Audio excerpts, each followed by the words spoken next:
విస్తరాకులు అంటే భోజనం వడ్డించడానికి ఉపయోగించే ఆకుపత్రాలు. విస్తరాకును భోజనం తినే ముందు శుభ్రంగా ఉంచుకుని నమస్కారం చేసుకుంటాం. భోజనం తినే వరకు విస్తరాకుకు మట్టి కూడా అంటకుండా చాలా జాగ్రత్తగా చూసుకుంటాం. ఆహార పదార్థాలు వడ్డించుకుని చక్కగా తింటాం. భోజనం పూర్తయ్యే వరకు ఇంత జాగ్రత్త తీసుకునే మనం తిన్న మరుక్షణం విస్తరాన్ని మడిచి దూరంగా పడేస్తాం. అదే విధంగా మనిషి జీవితం కూడా అంతే.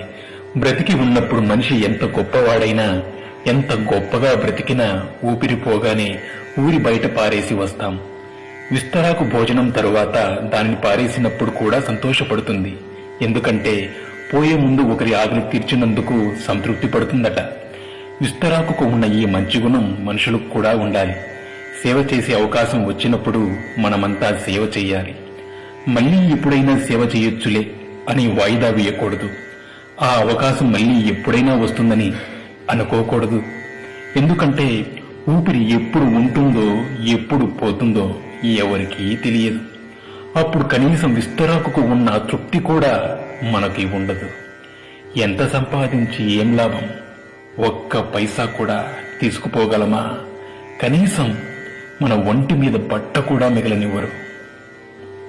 అందుకే ఊపిరి ఉన్నంత వరకు నలుగురికి ఉపయోగపడే విధంగా జీవించాలి. ఇదే జీవిత పరమార్థం. Thanks for watching. Please subscribe.